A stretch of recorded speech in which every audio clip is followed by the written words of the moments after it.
You think the worst thing a husband can do is cheat. Think again. Sometimes the cruelest betrayal is wrapped in luxury tuxedos, paid for by the woman they despise. But they forgot one golden rule of modern America: never piss off the woman holding the credit card. They actually thought they could push me out of the family circle. Fine. I will show them exactly how expensive their independence really is. Hello, wonderful listeners of Violet Revenge Stories.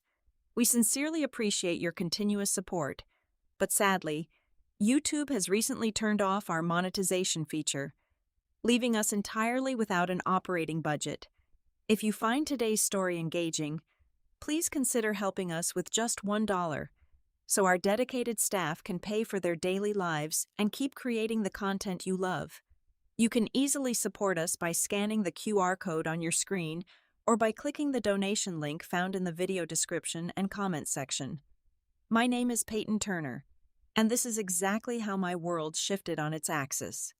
At 31 years old, I was a lead architect at Lumina Skyline Architecture right in the beating heart of Chicago. My days were measured in complex blueprints, endless client meetings spanning over 8 hours a day, and the sheer mental exhaustion that comes from carrying the entire financial weight of a household on your shoulders. I was the practical one in our marriage.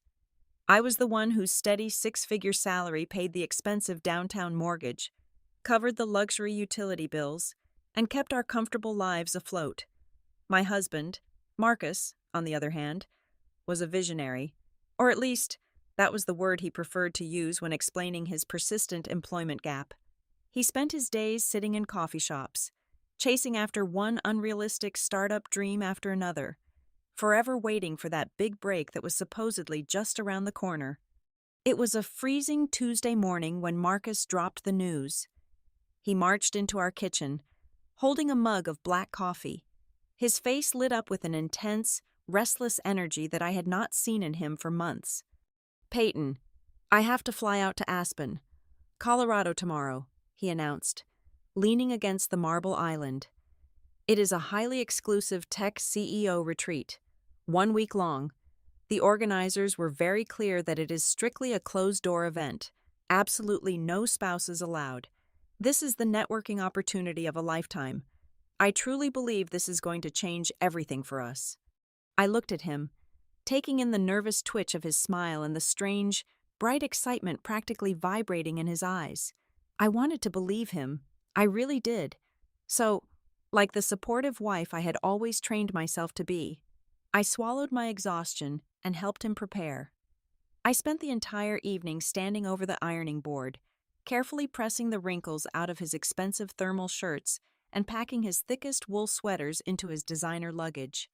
I chose to ignore the nagging voice in the back of my mind that wondered why his hands were trembling with such intense anticipation for a boring corporate retreat in the freezing cold. The next morning, just an hour after Marcus took a cab to the airport, my phone rang. The caller ID flashed with the name of my mother-in-law. "Eleanor," I answered, bracing myself for her usual thinly veiled condescension. "Good morning, Peyton," Eleanor cooed, her voice dripping with an exaggerated, sugary sweetness that immediately set my teeth on edge. "I just wanted to call and check on you.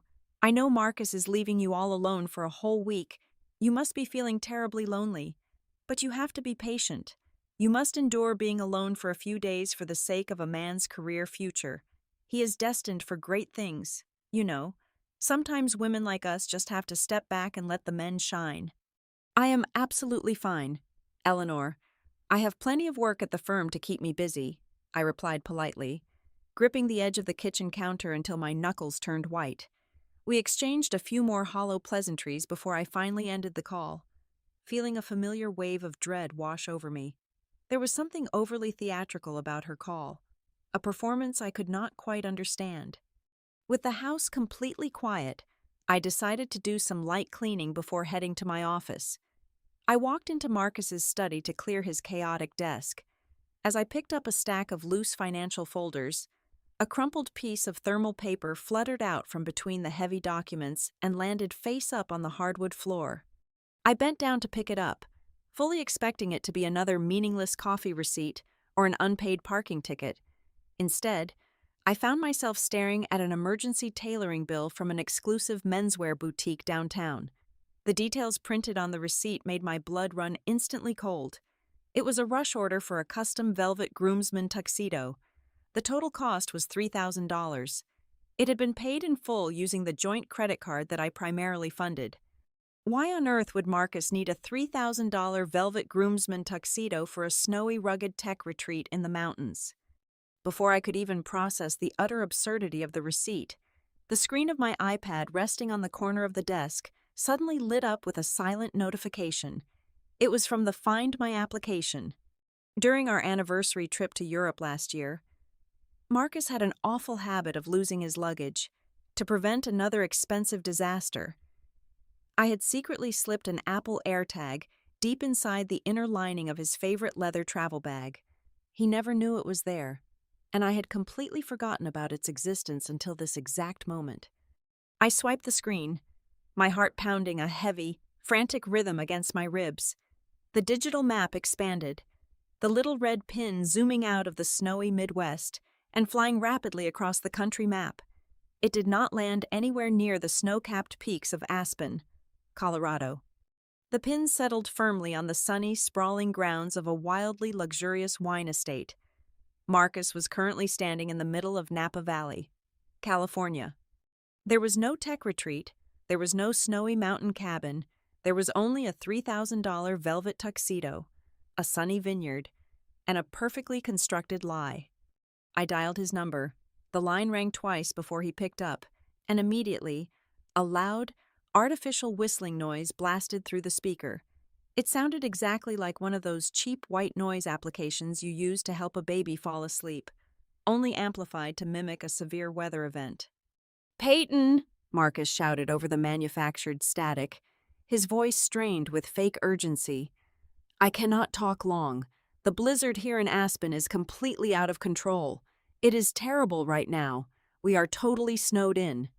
"A blizzard," I repeated, my tone terrifyingly flat. I stared directly at the digital map on my screen, which clearly showed a live weather update for Napa Valley boasting 75 degrees and bright, cloudless sunshine. "Yeah, it is massive." He faked a heavy shiver that I could practically hear through the receiver. "The retreat coordinators are frantically trying to keep the power grid online. The cellular network is extremely weak out here in the mountains. I am losing you. I will call you back when the storm passes. Love you."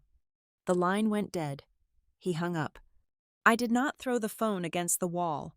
I did not break down into a fit of hysterical tears. As a lead architect, I make my living by tearing down flawed structures, analyzing stress points, and finding the hidden weaknesses in a foundation. Marcus had just handed me the structural blueprints to his deception, and my mind instantly shifted into a cold, analytical gear. I was going to dismantle his entire life, brick by lying brick. I opened my laptop and went straight to work. I started by isolating the exact geographic coordinates transmitting from the tracking tag. It was a private, highly exclusive luxury estate in Northern California, widely known in high society magazines for hosting multi-million-dollar events. I opened a search engine and began aggressively cross-referencing the name of the estate with public event registries, local vendor tags, and social media geotags for the current week. It took me exactly 14 minutes to find the massive structural failure in his carefully constructed lie. It was a custom wedding website, hosted on one of those premium event planning domains. The landing page featured an obnoxious, high-definition engagement video of Marcus's younger brother, Julian, playfully twirling a blonde woman who was wearing a diamond ring the size of a marble. The bride was the daughter of a highly prominent real estate mogul from the West Coast. I clicked on the itinerary tab. It detailed a wildly lavish schedule spanning 5 entire days of extravagant celebrating. There was a welcome wine tasting event on Wednesday, a private luxury yacht excursion on Thursday, a formal rehearsal dinner on Friday, and the grand ceremony scheduled for Saturday evening. I scrolled down to the bridal party section. There, smiling handsomely in a professionally retouched headshot, was my husband. His title was printed beneath his face in bold, "Elegant cursive best man." I hit the search shortcut on my keyboard and typed my own name. The search yielded 0 results. I tried my maiden name. 0 results. I was not listed as a bridesmaid. I was not listed as an honored guest. My existence had been meticulously and completely erased from the digital footprint of the event. My fingers flew across the keyboard, driven by a sharp mechanical focus. I discovered that the vineyard had a promotional drone camera that continuously live-streamed their scenic outdoor terrace to attract wealthy corporate clients. I quickly created an anonymous burner account, bypassed the basic security firewall on their public site, and accessed the raw video feed. The high-definition camera slowly panned over a sun-drenched patio overlooking hundreds of acres of lush green grapevines. I zoomed in on the patio seating area. There they were. Marcus, Julian, and my mother-in-law Eleanor were lounging heavily on expensive outdoor furniture, dressed impeccably in pristine designer resort wear. Marcus threw his head back in roaring laughter, swirling a large glass of expensive champagne, looking entirely unbothered by the imaginary mountain snowstorm he had just lied to me about. But merely seeing them was not enough to satisfy the investigative fire burning in my chest. I needed to hear them. I switched browser tabs and dove straight into the social media application TikTok, filtering recent video uploads tagged specifically at the Vineyard Estate. I quickly located a public profile belonging to one of the bride's wealthy friends. She had uploaded a video vlog documenting her morning just 2 hours ago. I clicked play. The video showed the bridesmaid getting her makeup professionally done, but the background audio clearly captured a conversation happening on the other side of the spacious bridal suite. I instantly recognized Eleanor's sharp, theatrical voice holding court with a group of older women. "Oh, please, let us not talk about Marcus's wife today," Eleanor sneered, the distinct sound of ice clinking in her glass ringing through the audio. "The woman is nothing but an emotionless ATM machine. She works herself into the ground like a common laborer. She has no true class, no pedigree. Honestly, thank goodness she did not come. Her pragmatic, working-class style would absolutely ruin our family's royal photos. We needed this weekend to be absolutely perfect, just for our kind of people." The short video looped back to the beginning. I sat frozen in the dead silence of my home office, the crushing gravity of the betrayal settling heavily into my bones. This was not a sudden, impulsive lie told by a panicked husband. This was a highly calculated, premeditated conspiracy involving his entire bloodline. They had spent months secretly planning this elaborate theater. They looked down on me. They despised my blue-collar roots and my relentless, disciplined work ethic, viewing me as fundamentally beneath the elite social circles they were so desperately trying to climb into. Yet, they had absolutely no moral issue with draining my bank accounts to fund their delusional, aristocratic fantasies. They wanted all the luxurious benefits of my 6-figure salary without having to actually acknowledge or respect the woman who earned every single penny of it. I closed the laptop slowly, the mechanical click sounding incredibly loud in the quiet room. The initial shock had entirely evaporated, leaving behind something much darker and far more dangerous. A quiet, freezing clarity completely took over my mind. They thought I was just a blind, obedient funding source. They thought they could extract my financial resources, shut me in a dark box back in Chicago, and fly across the country to play pretend with the elite. But a machine has a distinct feature they had completely forgotten to consider in their grand, arrogant scheme. The person who holds the master account authorization always has the absolute power to cancel the transaction at any given moment. If Eleanor genuinely believed I was nothing more than an emotionless automated teller machine, she was about to learn exactly how an ATM operates. Machines do not possess the capacity to cry. Machines do not throw dramatic tantrums. And they certainly do not beg for love from people who view them as disposable appliances. Machines simply process data, calculate the available balance, and when the terms of service are violated, they decisively deny the transaction. I did not shed a single tear. Crying requires immense emotional energy, and I needed every ounce of my cognitive focus to execute a perfectly controlled demolition of my marriage. The suffocating pain in my chest rapidly hardened. crystallizing into a brilliant, freezing anger that sharpened my senses. My mind raced backward through the timeline of our relationship, aggressively scanning the foundation for structural vulnerabilities. Then, a fatal detail struck me with the crushing force of a physical blow. Exactly 6 months ago, Marcus had staged an incredibly convincing, heartbreaking performance right here at our marble kitchen island. He had literally wept into his hands. He told me he had finally secured a prime commercial lease for an exclusive tech startup incubator space, but the building management required a high net worth guarantor to sign the paperwork. He begged me, completely utilizing my love for him, to use my flawless credit score and my massive corporate income to co-sign the master agreement. I wanted to be the supportive partner. I wanted to invest in his potential. So I signed the digital documents without ruthlessly interrogating the fine print. The sickening, absolute realization washed over me. There was no tech incubator space. That master lease agreement was actually the master vendor contract. I had personally guaranteed the entire deposit for a 5-star luxury resort buyout to fund Julian and his wealthy bride's extravagant wedding. I opened a new secure browser tab and logged directly into my private wealth management portal. The sleek black interface loaded, displaying my impressive personal assets alongside the various liabilities attached to my name. I navigated straight to the guarantor agreement section. There it was, sitting like a bloated parasite on my pristine financial profile. A liability hold of $150,000 pending for a hospitality and event corporation in Northern California.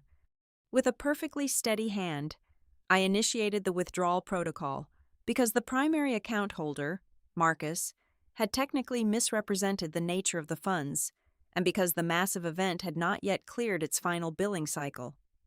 I possessed a very narrow legal window to dispute and revoke my financial backing. I clicked the bright red prompt to formally withdraw my guarantee. The security system asked for my authorization PIN. I typed it in without hesitation. A green confirmation banner appeared on the screen. The Napa Valley Resort would very soon discover that their massive financial safety net had just vanished into thin air. Next, I moved to the supplementary credit accounts. Marcus had 4 different premium cards tied directly to my primary line of credit. I clicked on the first account profile, deactivate. I clicked on the second account, freeze. I clicked on the third and the fourth, terminate. I watched the active status indicators turn gray one by one. In less than 3 minutes, I had entirely severed his financial life support. He was now standing at a multi-million-dollar wedding holding nothing but useless pieces of plastic. But I was not finished. Financial ruin was merely the first phase of the operation. I needed to legally secure my physical territory. I picked up my phone and dialed the direct line to my private attorney, David. I bypassed his secretary and demanded his immediate attention. "Listen to me carefully, David," I instructed, keeping my voice dangerously level and devoid of any panic. "I need you to immediately execute an emergency transfer of the downtown penthouse. It is a premarital asset, solely in my name, purchased 2 years before the wedding. Move the deed entirely into my independent blind trust by the end of the business day. I want ironclad, impenetrable legal separation of this property from Marcus." After ending the call, I opened the smart home management application on my phone. I navigated to the central security dashboard. I deleted his facial recognition data from the front door camera system. I digitally disabled his key fob. I changed the master alarm code and completely revoked his administrative access to the entire property. He was now officially locked out of the luxurious home my sweat and tears had paid for. He would eventually return to a fortress he could not breach. I walked into my massive walk-in closet, completely ignoring the practical, conservative gray business suits I wore every single day to appease the corporate world. I reached into the very back and pulled out the garments I rarely allowed myself to wear. I packed exactly 3 outfits: a breathtaking crimson silk dress, a sharply tailored white linen suit, and a daring black evening gown. I grabbed my passport, my state identification card, and my work laptop. That was all I needed for my new life. I opened an airline application and searched for the absolute next available international departure. I booked a one-way business class ticket flying directly to Rome, Italy, departing at 9:45 tonight. The ticket cost nearly $9,000. I paid for it in full without blinking. I was completely done financing the lives of ungrateful parasites. It was finally time to invest my wealth entirely into my own happiness. Before I grabbed my designer suitcase, I walked over to the hallway closet and dug through the dark winter storage bins. I pulled out the cheap, incredibly ugly snow boots Marcus had deliberately left behind because they did not fit the luxurious, wealthy aesthetic of Napa Valley. I carried them into the pristine living room and placed them dead center on the expensive Persian rug. I took a piece of heavy cardstock from my office desk and uncapped a black fountain pen. In my absolute best, most elegant handwriting, I wrote a single, devastating message. The snow in Aspen must be beautiful. Be careful of avalanches. I placed the note perfectly across the toes of the boots. I grabbed my luggage, walked out the front door, and listened to the heavy, incredibly satisfying click of the electronic deadbolt, locking him out of my life forever. The wheels of the Boeing 777 touched down at Leonardo da Vinci Airport exactly 9 hours and 45 minutes after I fled the freezing grip of Chicago. Walking out of the terminal, the golden Mediterranean sun hit my face, instantly melting away the suffocating frost of my former life. There was no more corporate grind, no more catering to a fragile male ego, and absolutely no more carrying the dead weight of a parasitic family. I hailed a private luxury car and rode straight into the beating, ancient heart of Rome. I bypassed the standard luxury hotels and directly leased a magnificent, sprawling penthouse apartment perched high above the ancient ruins. From my expansive wraparound terrace, I had a completely unobstructed, breathtaking view of the Colosseum. It cost 10,000 euros for a 2-week stay, and I paid for it up front with a bright, genuine smile, utilizing the exact funds I had just violently ripped from Marcus's grasp. The air up here tasted like ancient history and absolute freedom. The moment my designer luggage was brought up, I sat on the edge of the plush velvet sofa and performed the final, most crucial step of my digital amputation. I popped the little metal tray out of my smartphone, extracted my American SIM card, and dropped it straight into the trash can. I downloaded a local Italian electronic SIM and established a brand new connection. Then, I opened my contacts list. I permanently blocked Marcus. I blocked Eleanor. I blocked Julian, his wealthy new bride, and every single extended relative associated with that wretched bloodline. I did not send a single text message explaining my sudden departure. I knew that absolute, impenetrable silence is the most terrifying psychological torture you can inflict on narcissists who thrive on constant attention and control. Let them scream into the void. With my digital fortress entirely secured, I went down into the vibrant streets to physically burn down the remaining traces of the obedient, practical wife they thought I was. I walked into an ultra-exclusive Italian salon and ordered the elite stylist to cut off 12 inches of my heavy, sensible hair. It fell to the marble floor in thick locks, leaving me with a razor-sharp, asymmetrical bob that perfectly framed my jawline. I did not look like an overworked automated teller machine anymore. I looked like a dangerous, untouchable corporate predator. Next, I strolled down the legendary Via Condotti, armed with my platinum card. For years, I had dressed in muted, boring colors to blend into the background while Marcus chased his pathetic fantasies. Not anymore. I purchased gowns with plunging necklines, sharply tailored leather jackets, and stilettos that commanded absolute authority. I bought a stunning backless emerald green silk dress that clung perfectly to every curve. It was the magnificent armor of the powerful, seductive woman I had buried deeply inside just to make my fundamentally insecure husband feel taller. As the sun began to set, painting the Roman sky in brilliant shades of violet and gold, I walked down to the Trevi Fountain. The ancient water shimmered under the city lights. I wore my new crimson dress, bought a glass of incredibly expensive vintage red wine from a nearby rooftop terrace, and asked a passing tourist to take my picture. I stood confidently against the stone railing, holding my wine glass high, offering a devastatingly proud, radiant smile directly to the camera lens. I opened my public Instagram application. I uploaded the stunning photograph without a single filter. In the caption box, I typed exactly 24 words. When you realize you are paying for a playcast with cheap actors, you simply leave the theater and fly to Italy. Cheers. I hit publish. I sat at a small cafe table overlooking the ancient square. Within 45 minutes, my phone screen began to light up.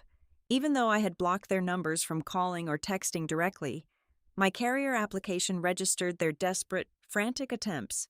The digital screen showed 12 blocked voicemails, then 20, then 35. The sheer panic was finally setting in across the ocean.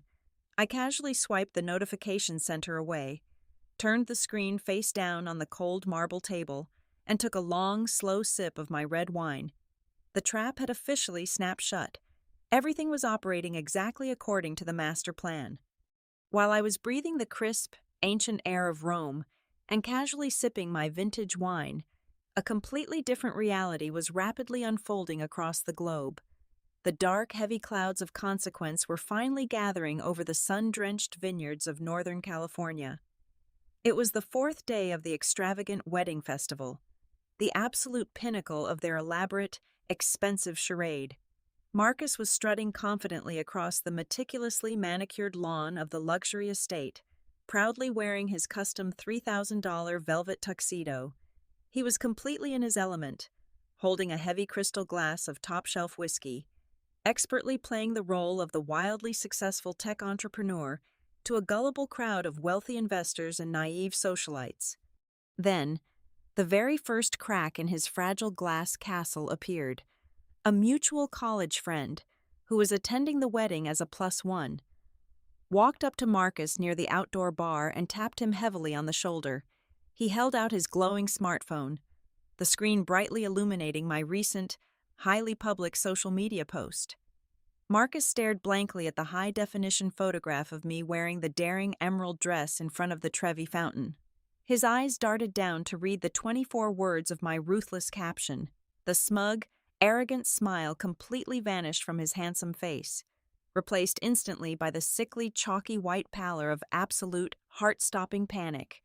The devastating truth hit him with the crushing, physical force of a freight train. His perfectly constructed, tightly sealed lie was completely shattered for the entire world to see. Breathing heavily and sweating profusely under the thick velvet collar of his suit, Marcus quickly excused himself and sprinted toward the opulent marble restrooms located near the grand ballroom. He locked himself inside a private, gold-trimmed stall, his hands shaking violently as he pulled his own phone from his pocket. He immediately dialed my number. There was a single, hollow ring, followed rapidly by the harsh, flat tone of a disconnected line. He swallowed hard and dialed again, and again. He called me over 100 times in the span of 20 agonizing minutes, desperately needing to hear my voice, desperately hoping to spin another elaborate web of manipulation and excuses. But there was absolutely nothing waiting for him on the other end of the line, except the cold, mechanical silence of being permanently blocked. In a state of pure, suffocating desperation, he abandoned the restroom and frantically searched the massive venue for his mother. He finally located Eleanor holding court in the exclusive bridal VIP lounge. She was comfortably seated on a plush velvet sofa, sipping a glass of expensive vintage champagne and laughing loudly with the bride's incredibly wealthy, pearl-wearing aunts. Marcus grabbed her arm roughly, pulled her away from the group into a quiet, shadowed corner of the lounge, and shoved his phone screen directly into her face. He was practically hyperventilating, whispering furiously that I knew absolutely everything about the fake tech retreat and that I had already fled the country. Eleanor merely rolled her eyes, her heavily powdered face tightening with sheer annoyance rather than any actual fear. She aggressively swatted his trembling hand away, completely unbothered by his panic. "Calm down and stop acting like a frightened, pathetic child," Eleanor hissed sharply, adjusting the heavy diamond necklace resting against her collarbone. "Let her throw her little tantrum. She is just traveling to Europe to blow off some steam because her delicate feelings got hurt. You know exactly how dramatic she can be when she feels left out. Just ignore her completely. By next week, she will be right back in her little corporate office in Chicago, obediently paying our credit card bills exactly like she always does. She does not have the spine to actually leave us. We have a flawless royal image to maintain tonight. Go back out there, grab another drink, and entertain the guests. Temporarily reassured by his mother's deeply ingrained, arrogant delusion, Marcus swallowed his rising nausea, wiped the cold sweat from his forehead, and returned to the lavish party. The evening reception was a stunning masterclass in absurd, over-the-top financial excess. There were exactly 300 elite guests in attendance, mostly comprised of the bride's incredibly wealthy, high-society family members who demanded absolute perfection. Waiters wearing crisp white gloves silently circled the tables, ensuring the expensive champagne flowed like an endless river. Massive, cascading floral arrangements hung heavily from the vaulted ceiling, and synchronized fireworks began to explode brightly in the night sky outside the floor-to-ceiling glass walls, painting the massive room in sudden flashes of brilliant color. The live orchestra music slowly faded into a soft, romantic melody as the scheduled time arrived for the grand cake-cutting ceremony. Julian, dressed immaculately in a white silk tuxedo jacket, stood at the center of the massive polished dance floor with his beautiful, beaming bride. He confidently took the silver microphone from the event coordinator, grinning widely as he prepared to deliver his heartfelt, practiced speech to the massive sea of billionaires and influential socialites. The massive room naturally fell into a quiet, respectful hush. But Julian never got the chance to speak a single word of his speech. From the main entrance of the grand ballroom, a sudden, heavy, and incredibly disruptive commotion shattered the elegant silence. The general manager of the luxury resort, a man who had been nothing but overly polite and completely subservient for the past 3 days, marched aggressively onto the polished ballroom floor. His face was thunderous, dark, and entirely devoid of any professional courtesy or hospitality. He was not walking alone. Flanking him closely on either side were 3 enormous, broad-shouldered security guards, dressed entirely in intimidating dark suits. The manager did not stop at the edge of the room to discreetly wave someone over. He walked straight through the exact center of the dance floor, completely ignoring the confused, echoing whispers of the 300 elite guests who were now staring openly at the bizarre interruption. He bypassed the bride and groom entirely, not even glancing at Julian, and marched directly toward the elevated head table where Marcus and Eleanor were comfortably sitting, in the manager's right hand, held up high for the entire silent room to witness, was a wireless point-of-sale machine. Its digital screen was flashing a bright, furious red warning light that cast a harsh glow against the manager's visibly angry face. The storm they thought they could outrun had finally arrived.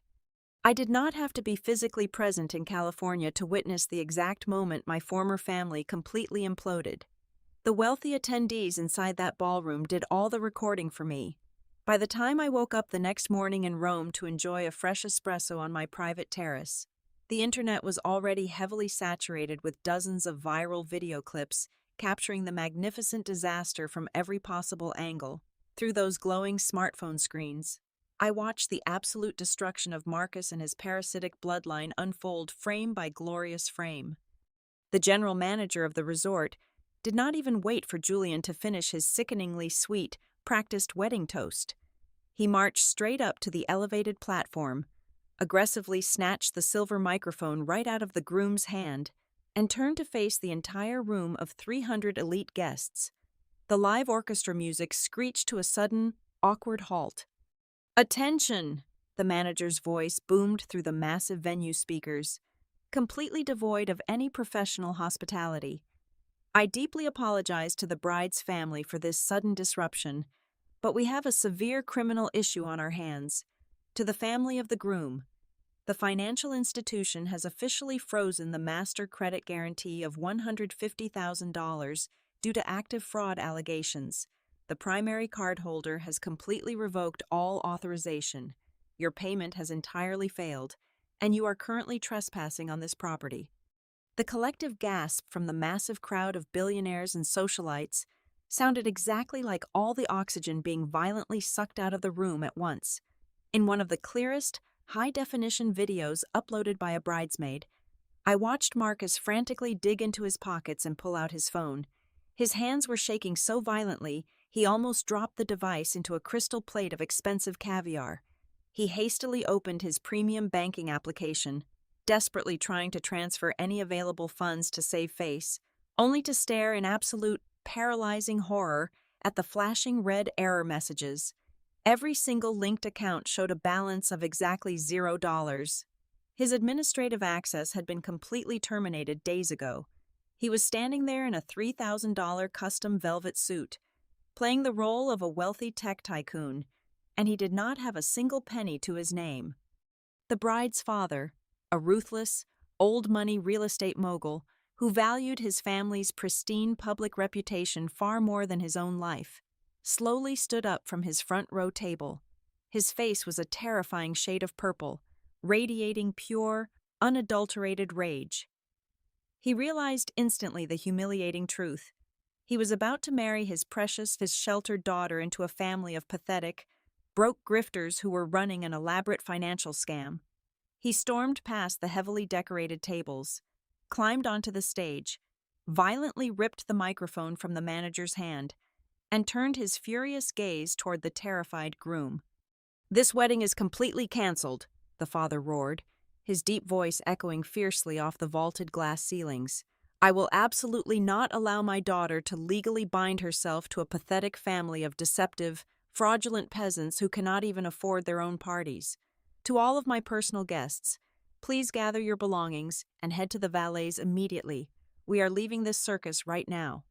What happened next was a scene of pure, unfiltered, highly entertaining chaos.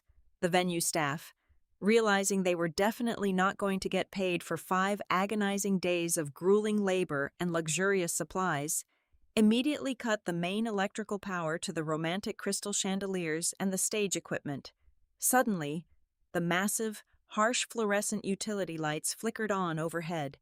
The bright, blinding beams instantly stripped away the magical, romantic illusion of the evening, fully exposing the pathetic, ugly reality hiding underneath.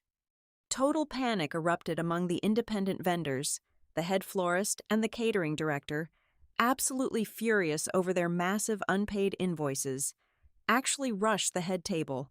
I watched with profound, deep satisfaction as they angrily cornered a shrieking Eleanor.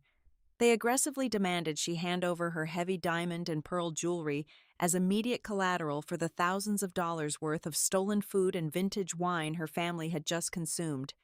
But the absolute climax of the evening came from Julian. Realizing that his golden ticket into high society was currently walking out the glass doors in tears, and that his own older brother had completely ruined his entire life, Julian entirely lost his mind. He let out a loud, primal scream, launched himself across the polished marble dance floor, and tackled Marcus directly into a towering, 5-tier buttercream wedding cake. The two brothers engaged in a vicious, incredibly shameful fistfight right there in the sugary frosting. They tore fiercely at each other's expensive rental clothes, while the remaining guests formed a circle and filmed the entire pathetic, humiliating brawl on their cell phones. 6 months have passed since that spectacular, unforgettable night. I am currently sitting in my brand-new, sun-drenched corner office overlooking the beautiful, historic streets of Rome. Following my decisive, unapologetic move to Europe, the senior partners at my architectural firm realized exactly how valuable my relentless work ethic truly was. They formally promoted me to the highly coveted position of European Regional Director. I now spend my busy days designing stunning modern structures across Italy and France, and my evenings dining in private, candlelit courtyards under the Mediterranean stars. I am living an entirely independent, brilliantly radiant, and completely free life. The heavy, exhausting burden of carrying ungrateful men is nothing more than a distant, fading memory. As for Marcus, The legal consequences of his grand deception were exactly as brutal as he deserved. To avoid criminal prosecution for massive wire fraud and to slowly pay off the crushing civil settlement demanded by the Napa Valley Resort's legal team, he was forced to take the absolute only job that would hire him with a ruined background check and a destroyed credit score. Right now, it is the dead of winter in the American Midwest. Marcus is currently standing inside a tiny, drafty, unheated highway toll booth somewhere in rural Illinois, working the miserable, lonely graveyard shift to pay off his massive debts. As the freezing, violent wind howls through his open service window and the icy snow piles up thickly around his cheap, ugly boots, he looks up at the dark, unforgiving sky. He is finally experiencing the bitter, biting cold of that terrible aspen storm he lied to me about. But this time, the freezing temperatures are incredibly real. There is absolutely no wealthy tech retreat. There are no velvet tuxedos, and there is absolutely no one coming to warm him up, lean on, or blindly pay his bills ever again. His entire life has completely, permanently frozen over. Hello again, everyone. I want to take a moment to share a few sincere and polite words with all of you wonderful listeners. Thank you so very much for taking the time to listen to my story today. I would absolutely love to know where you are tuning in from. So please let me know your city or country in the comments section below.